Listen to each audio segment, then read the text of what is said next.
안녕하세요. 순애나의 서재에 오신 걸 환영합니다. 이상하게 입만 열면 깨는 사람이 있습니다. 아무리 외모가 뛰어나도 말을 이상하게 하면 그 사람에 대한 호감이 확 달아나곤 하죠.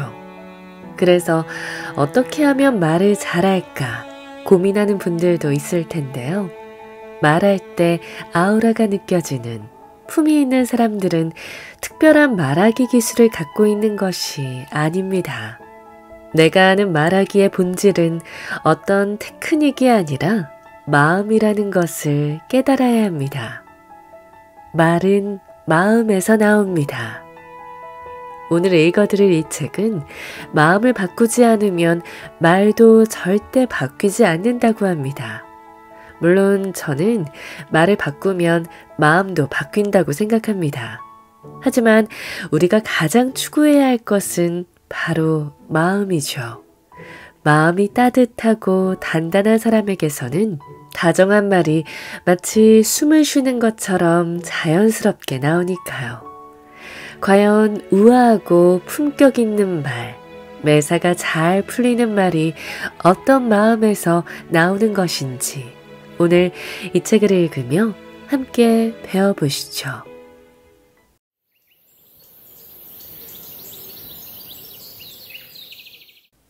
겸손한 마음은 어떻게 품격이 되는가?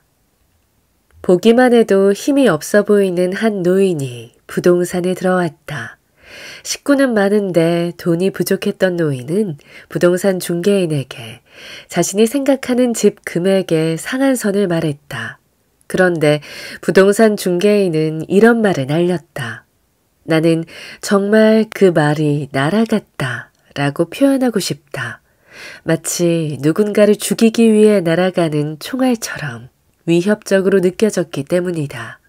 그 가격에 얻을 수 있는 전세는 지하철 타고 아주 싼 동네에 내려서 다시 마을버스 타고 몇 정거장 들어가서 구해보세요.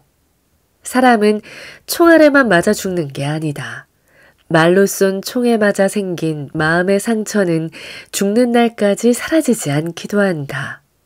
많은 사람을 상대해야 하는 직업 특성을 고려했을 때 그 부동산 중개인에게 시간은 곧 돈이므로 가난한 노인에게 그런 말을 했을지 모른다. 하지만 손님을 대하는 그의 태도에서 품격이 느껴지는가. 이번에는 한 부부가 둘이 살 수 있는 작은 전셋집을 구하러 왔다. 약간의 요구사항이 있었는데 그 이야기를 들은 주인은 이런 말을 쏘아붙이며 그들을 내쫓다시피 했다. 내가 부동산 선수인데 그런 논리는 통하지 않지. 그럼 가세요. 더 할 말이 없습니다. 이때 과연 선수라는 말은 어떤 의미로 해석해야 할까? 한편 비슷한 요구사항을 들은 다른 부동산의 주인은 이런 이야기를 들려주었다. 그 가격에는 좀 힘듭니다. 아무래도 요즘 전셋집이 부족해서요. 대신 다른 지역이라도 물건이 생기면 곧바로 연락드리겠습니다. 그리고 그는 문을 열고 나가는 손님들에게 마치 선물과도 같은 말을 마음 가득 전해주었다. 꼭 좋은 집을 구하실 수 있을 거예요. 그 모습은 마치 하나의 근사한 풍경화 같았다. 우리는 물감과 스케치북이 없어도 언제든 그림을 그릴 수 있다. 따뜻한 말과 그걸 전할 수 있는 한 사람의 마음만 있다면 대화의 기본은 겸손이다. 허리를 숙여 상대를 존중하는 마음을 드러내는 것처럼 우리는 말의 허리를 숙여 상대를 존중하는 마음을 대화에서 표현할 수 있다. 다음에 소개하는 3가지 조언을 실천한다면 그 마음을 여러분의 삶에 담을 수 있을 것이다. 첫째, 겸손한 마음은 곧 그 사람의 지성을 증명한다. 좋은 관계를 결정짓는 모든 대화는 겸손한 마음에서 시작한다. 인성이 바르지 않은 사람들의 공통점이 말의 허리를 숙이지 못하는 데 있다고 생각할 수 있다. 하지만 조금 다른 지점을 보자면 사람들이 겸손하지 못한 이유는 지성의 수준이 낮기 때문이다. 상대가 지금까지 보낸 시간의 가치를 아는 사람은 누가 말하지 않아도 스스로 그에게 고개를 숙인다. 그걸 단순히 고개를 숙이는 행위가 아니라 그가 보낸 세월에 찬사를 보내는 일이다. 상대가 보낸 세월을 발견하려고 노력해보라. 그럼 당신의 지성도 이전보다 높은 수준으로 상승할 것이다. 둘째, 겸손한 마음은 상대를 대화의 주인공으로 만든다. 대화에서 겸손을 드러내는 게 생각만큼 쉬운 일은 아니다. 가장 간단하고 쉬운 방법은 호칭에서 발견할 수 있다. 처음 만나는 상대와 대화를 시작하게 되었다면 상대의 직함 중에서 상대가 가장 듣고 싶어하는 것으로 부르는 게 좋다. 예를 들어 상대가 중소기업을 30년 이상 운영해온 잘 나가는 대표지만 만약 어릴 때 가난해서 대학에 진학하지 못해 학력이 고졸이라면, 그러나 사회에서의 경력을 인정받아 대학에서 겸임 교수로 활동하고 있다면 당연히 그를 교수님이라고 불러야 그의 호감을 얻을 수 있다. 가장 나쁜 경우는 누구씨라고 부르는 것이다. 아예 부르지 않는 게 나을 정도로 누구씨라는 표현은 듣는 사람의 기분을 매우 나쁘게 만든다. 상대의 기분 나쁜 마음을 인식하지 못하고 지금도 누구씨를 남발하는 사람은 아무리 말해도 이해하지 못할 것이다. 알기 쉽게 말하자면 그 표현은 직장에서 팀장이 사원을 부를 때 하는 대표적인 말 중 하나다. 직장이 아닌 이상 당신보다 나이가 젊거나 지위가 낮다는 이유로 부하 직원처럼 불리는 경험을 좋아할 사람은 없다. 겸손은 나를 낮추는 게 아니라 상대의 존재를 인정하는 것이다. 호칭이 바뀌면 그 사람의 마음도 둘의 관계도 바뀐다. 상대를 대화의 주인공으로 초대하고 싶다면 그를 무대 중심에 세울 수 있는 호칭으로 불러야 한다. 셋째, 겸손한 마음은 아름다운 말버릇이 된다. 늘 겸손하게 처신하며 상대를 돕는 사람에게는 크게 세 가지 말버릇이 있다. 당신께 늘 감사합니다. 모든 것이 덕분입니다. 당신이 있어서 제가 있습니다. 지금까지 설명한 것이 힘들고 어렵다면 이 표현만 제대로 사용해도 겸손한 태도와 시선을 유지할 수 있다. 반대로 누군가와 관계를 맺고 무언가를 시작하고 싶다면 그가 이런 표현을 자연스럽게 사용하는 사람인지 파악해보라. 모든 상황에 감사하고 이익과 성과의 작은 공도 상대에게 돌릴 줄 아는 사람은 꾸준히 배우는 사람이다.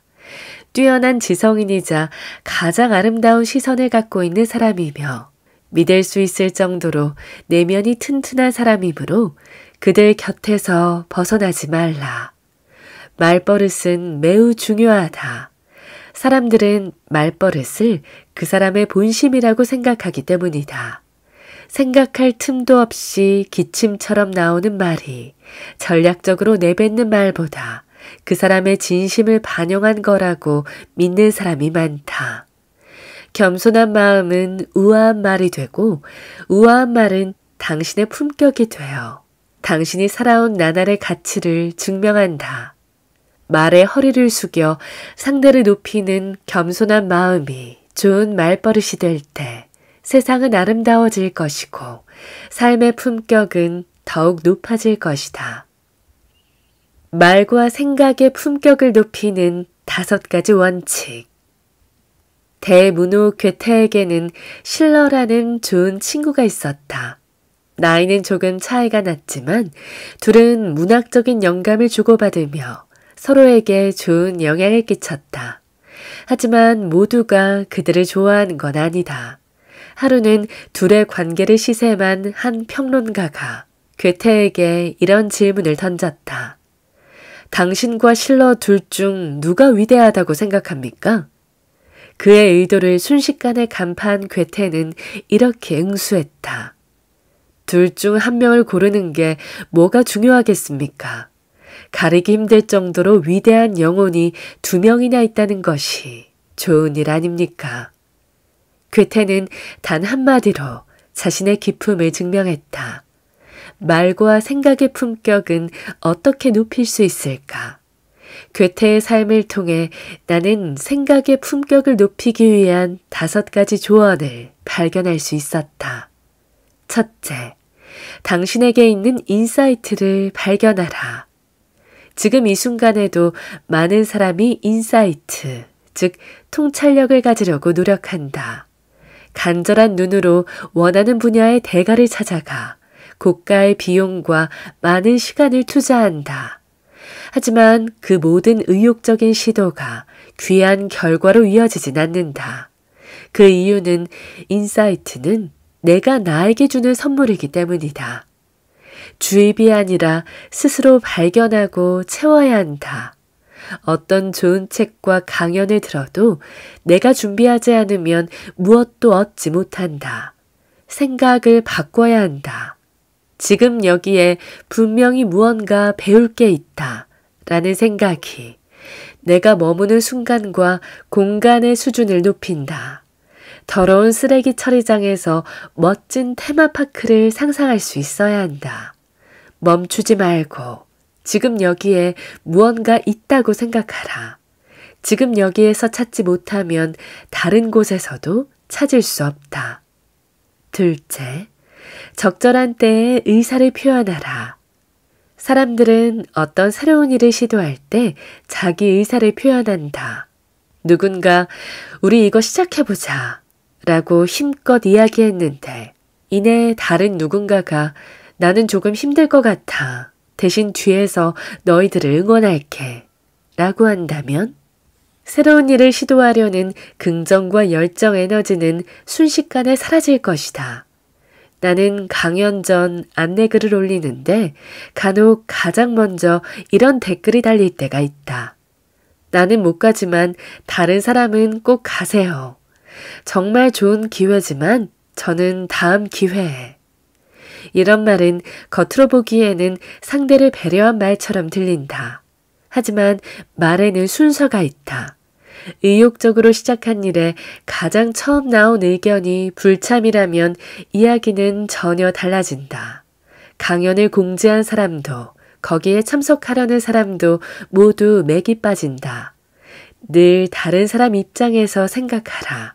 부정의 말은 가장 나중에 해도 늦지 않다. 좋은 말은 하지 못하더라도 최소한 분위기를 망치는 사람은 되지 말자. 셋째, 생각하는 일에 시간을 투자하라. 아, 내가 너무 성급했었어. 그때 조금 참고 나중에 말했어야 했는데. 많은 사람이 대화 후 돌아서서 내뱉는 말이다. 이유가 뭘까? 생각하는 일에 투자하지 않아서 그렇다. 말하는 시간보다 생각하는 시간이 길어야 한다. 설득하려는 마음이 생각을 요구하지 않고 생각이 말을 요구해야 한다. 우리는 흘러 넘친 것만 말할 수 있다. 글도 마찬가지다. 나는 총 12달 집필기간을 정하면 11달은 생각에 빠져 지내고 나머지 한 달 동안 지난 11달 동안 생각한 내용을 적는다. 한 줄의 말이 나오려면 최소한 4시간 생각한 시간이 필요하다. 자신이 생각한 시간을 믿어야 내뱉는 말에 믿음이 담기고 상대가 신뢰할 수 있는 사람이 될 수 있다. 넷째, 날아간 총알의 법칙을 기억하라. 전쟁 중 아주 깜깜한 밤 두려움을 이기지 못한 병사 한 명이 상관의 지시를 어기고 무작정 총을 한 발 쐈다. 그럼 어떤 일이 일어날까? 일단 적군에게 위치를 들킬 것이다. 그리고 곧 그곳에 수십 발의 총알이 집중적으로 날아올 것이다. 총알을 대화의 영역으로 끌어와 보자면 비난하려는 마음에 비유할 수 있다. 지혜로운 대화의 고수들은 언제나 우리에게 비난하려는 마음을 발사하지 말라고 조언한다. 날아간 총알 하나는 나의 두려움을 세상에 보여주는 일이다. 상처받을까봐 두려워 먼저 상대를 비난하지 마라. 상대를 비난하고자 하는 마음은 오히려 내 마음과 삶을 만신창이로 만든다. 5째, 무조건 동조하는 사람에게서 벗어나라. 맞아. 네가 잘한 거야. 그래, 우리는 잘못 없어. 그 사람이 잘못했네. 내가 무슨 말을 해도 무조건 동조해주는 사람이 있다는 사실은 우리 마음을 참 든든하게 만든다. 하지만 그런 식으로 지키는 마음의 평화는 오히려 생각의 수준을 낮춘다. 생각의 진보를 이루기 위해서는 다른 생각과 다른 행동을 하는 사람을 많이 접해야 한다. 여기에서 중요한 건 단순하게 다른 말만 하는 사람은 경계해야 한다는 점이다. 때로 어떤 사람의 말은 공허하다. 네 말은 알겠어. 하지만 나는 이렇게 생각해. 라는 식으로 시작해서 자기 의견을 말하는 모습은 언뜻 매우 공정해 보이지만 대개 주입식이거나 위에서 아래로 누르는 방식의 억압적인 말일 가능성이 높다. 지식을 자랑하거나 의견을 강요하는 사람을 떠나 그것을 실제로 생각하고 실천하는 사람과 가깝게 지내라. 다른 생각을 실제로 실천하는 사람으로 주변을 가득 채우면 생각하는 수준 자체가 달라질 것이다. 품격은 인간이 가질 수 있는 최고의 가치 중 하나다. 수준 높은 품격은 상대를 인정하고 배려하는 낮은 마음의 자세에서 시작한다. 그렇기 때문에 비난과 욕설은 인간의 품격을 가장 쉽게 떨어뜨리게 만든다. 아무리 화를 내도 될 만한 상황이라고 해도 우리는 비난과 욕설을 퍼붓는 사람을 바라보며 품격이 넘쳐 흐른다고 말하진 않는다. 또 품격이 느껴지는 말을 하고 싶다면 반드시 조심해야 할 표현이 하나 있다. 내가 웬만하면 으로 시작하는 표현이다. 내가 웬만하면 가만히 있으려 했는데 로 시작하는 말은 자연스럽게 상대를 향한 비난과 욕설이 따르게 된다. 이 말을 내뱉는 순간 그간 자신이 세상에 보여줬던 품격 있는 모습은 무너지고 결국 그 모든 건 억지로 포장한 것에 불과하다는 사실을 세상에 공개하는 일이다.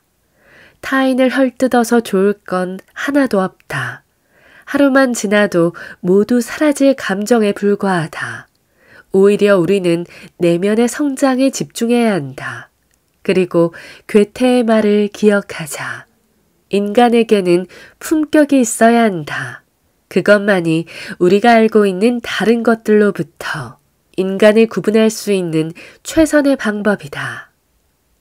부정적인 생각은 말의 품격을 떨어뜨린다. 하루는 내가 가려는 호텔 라운지를 검색하다가 우연히 발견한 블로그에서 흥미로운 글을 읽었다. 평소 호텔 라운지에서 자주 식사를 즐기고 원하는 때 원하는 장소에서 휴가를 즐기는 한 여성의 글이었다. 나는 그녀가 남긴 글을 읽다가 호텔 룸에서 바라본 바깥 뷰를 찍은 사진과 그 풍경을 표현한 부분에서 시선이 멈췄다. 그녀는 이런 글을 남겼다. 아, 이게 뭐야. 판자촌만 보이네. 판자촌 뷰인가? 창밖 풍경은 풍요롭게 살지 못하는 사람들이 모여 사는 70년대쯤에 지어진 작은 집이 모인 곳이었다. 그 모습을 본 그녀는 낙심하며 판자촌 뷰라고 이름 지었던 것이다. 우리가 한 말이 누군가의 마음을 아프게 할 때가 있다. 그 아픔에는 두 가지가 있는데 하나는 대상을 표현하는 자의 부주의로 시작한 아픔이고 다른 하나는 대상을 느끼는 사람의 주관적인 해석으로 시작하는 아픔이다. 후자는 우리가 어쩔 수 없는 부분이지만 전자는 매우 조심해야 한다. 나처럼 그녀가 남긴 글을 우연히 읽은 사람은 비싼 호텔에서 즐긴다고 판자촌에 사는 사람들을 무시하는 건가? 라는 생각을 충분히 할 수 있다. 게다가 판자촌에 살았던 사람이나 현재 살고 있는 사람도 그 글을 읽을 수 있다. 이건 누구라도 생각할 수 있는 문제다. 아, 이게 뭐야. 판자촌만 보이네. 판자촌 뷰인가? 라는 표현보다는 작은 집들이 서로 붙어 있는 모습이 참 정겹네. 따뜻한 뷰라고 불러야지? 라고 말했다면 어땠을까? 그럼 그 글을 읽는 사람의 마음도 함께 따뜻해졌을 것이고 글을 쓴 사람에 대한 막연한 호감이 생겼을 것이다. 이렇게 미세한 차이로 듣거나 읽는 사람에게 부정적인 느낌을 주는 말의 사례는 매우 많다. 이번에는 호텔에서 식사를 즐긴 일을 지인에게 말해주는 사람의 이야기를 소개한다. 그는 이렇게 말했다. 비수기라서 손님이 별로 없었어요. 음식은 많았는데 그나마 연어가 제일 먹을만 하더라고요. 그리고 일식이라서 간이 안 된 것 같이 아무 맛도 느껴지지가 않았어요. 그냥 호텔 앞에 있는 바다나 보러 가자고 해서 나갔죠. 그나마 호텔이 위치는 좋은 곳에 있었거든요. 거기가 관광객들에게 유명한 장소라는데 뭐 특별한 건 없었어요. 그의 표현을 관찰해보면 듣는 사람의 맥이 빠지는 부정적인 표현을 많이 사용했다. 손님이 없다. 그나마, 먹을만, 위치는, 특별한 것은 없어요 같은 말이다. 부정적인 생각은 말의 품격을 떨어뜨린다.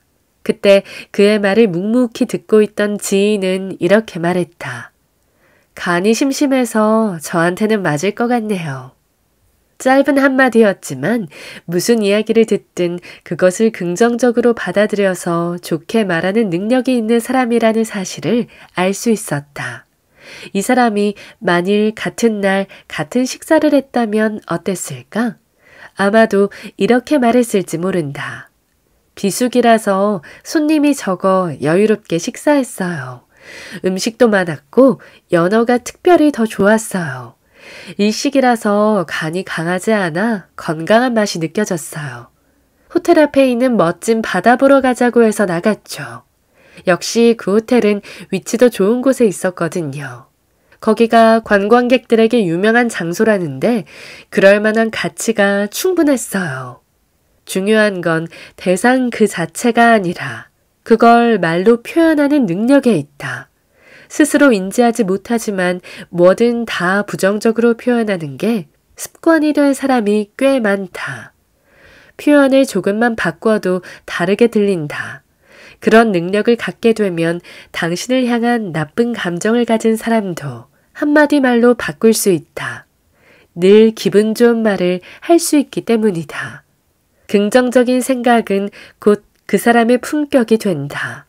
한 사람의 표현이 주변 사람들의 일상을 바꿀 수 있다. 그래서 부정적으로 말하는 사람 주변에는 부정적으로 사는 사람들이 가득하고 품격 있게 말하는 사람 주변에는 품격 있게 사는 사람들이 가득하다.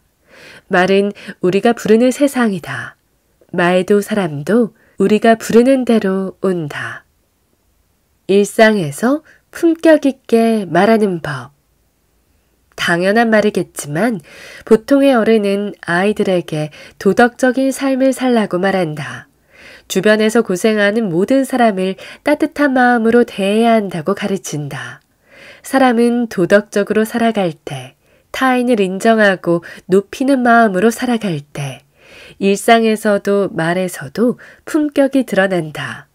하지만 문제는 그런 가르침이 대부분 말에서 끝나기 때문에 일상에 적용은 잘 되지 않는다는 사실에 있다. 가령 대접받고 싶은 대로 상대방을 대접하라 라는 말은 참 많이 듣는 조언이지만 현실에서는 실천하기가 정말 어렵다. 왜 그럴까? 그건 하나의 결론이고 결론으로 가기 위해 실천해야 할 작은 원칙이 빠졌기 때문이다. 품격 있게 말할 줄 아는 사람은 인간이라면 누구나 때로는 나도 대접받고 싶다 라는 감정이 있다는 사실을 알고 있다. 식당의 단골 손님들을 본 적이 있는가? 당신이 생각하기에 단골 손님이란 어떤 사람인가? 매주 1회 이상 방문하는 손님? 아니면 조금 더 많이 주문하거나 단체를 끌고 오는 손님? 사실 단골 손님의 기준은 횟수나 금액이 아니라 고객이 가진 마음이 결정한다. 아무리 많이 찾아와 많은 돈을 써도 이상하게 정이 가지 않고 단골처럼 느껴지지 않는 손님이 있다. 그들에게는 이런 공통점이 있다. 첫째, 지인들을 데려와서 단골 손님 대접받는 모습을 보여주려고 한다.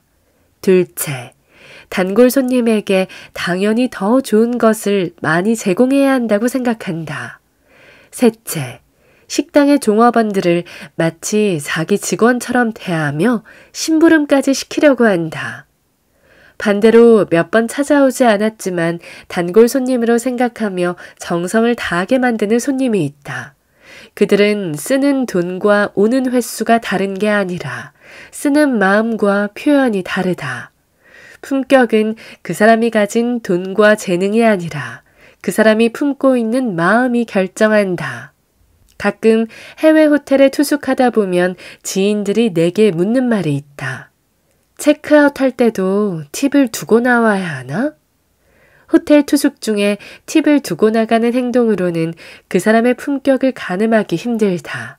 하지만 마지막 날 체크아웃을 할 때도 평소 투숙할 때와 마찬가지로 같은 금액을 팁으로 남기고 나간다면 그것은 품격의 근거가 될 수 있다. 눈에 보일 때와 보이지 않을 때 같은 행동을 했기 때문이다. 단순하게 팁을 두고 갔느냐 아니냐의 문제가 아니다. 이것을 일의 영역으로 변주해서 생각하면 나를 위해 일하는 상대를 보일 때만 존중하느냐 아니면 보이지 않아도 존중하는 대상으로 보느냐의 문제이기 때문이다. 품격은 도덕과 맞닿아 있다. 아무도 보는 사람이 없을 때 쓰레기를 줍는 게 도덕적인 삶의 시작인 것처럼 팁을 주지 않아도 괜찮은 상황이지만 평소처럼 그 사람의 노력을 존중하는 것이 바로 품격이다. 품격 있게 말하고 싶다면 품격 있는 언어를 사용해야 한다. 그리고 그런 일상을 살아야 한다. 갑이 되려는 마음을 버리고 상대의 마음을 먼저 인정해주고자 하는 겸손한 마음을 가질 때 우리에게는 저절로 품격 있는 일상이 주어진다. 말의 품격이 삶의 품격을 결정한다. 사실 저는 정말 쿨한 사람입니다. 이렇게 말하는 사람은 그의 말처럼 쿨하지 않은 사람일 수 있다. 왜 생각의 다양성을 인정하지 않나요? 라고 말하는 사람은 그 사람 역시 다른 사람의 생각의 다양성을 인정하고 있지 않을 수 있다. 편협한 사고를 하는 사람일수록 나는 공정한 사람입니다. 라고 말하고 이기적인 행동을 하는 사람일수록 나는 질서를 중요하게 생각하는 사람이라고 말할 가능성이 높다. 솔직히 말하자면 이라는 말로 대화를 시작하는 사람은 사실 그간 솔직하지 않았다는 어설픈 고백을 하고 있는 것이며 당신이 불편했다면 미안합니다. 라는 말은 사과가 아닌 자기 보호에 불과한 표현을 하고 있는 것이고 넌 바로 그게 문제야. 라는 지적은 다친 상대의 마음을 아예 열지 않겠다는 다짐과도 같다. 자기 자신에게 한번 질문해보라. 우리는 살아가면서 주로 어떤 말을 하고 있는가? 나는 평소에 왜 그런 말을 하는가? 우리가 일상에서 표현하는 언어의 수준은 우리 삶의 수준을 그대로 보여준다. 삶의 수준을 높이고 싶다면 언어를 표현하는 수준에 변화를 줘야 한다. 말의 품격이 높아지면 삶의 품격도 높아진다. 말은 늘 삶보다 먼저 온다. 언어가 지나간 자리를 따라 삶이 지나간다. 삶은 언어를 벗어날 수 없다. 당신의 삶이 어디로 가길 바라는가? 앞이 보이지 않는 암흑으로 가득한 분노의 길인가? 아니면 희망으로 가득한 행복의 길인가? 모든 것은 오늘 당신이 표현한 말의 수준이 결정한다. 듣기만 해도 기분이 좋아지고 바라보는 모든 것을 사랑하게 만드는 근사한 표현을 자주 한다면 당신은 정말로 그러한 삶을 살아갈 것이다. 내가 표현한 언어의 수준이 내가 살아갈 삶의 수준이다.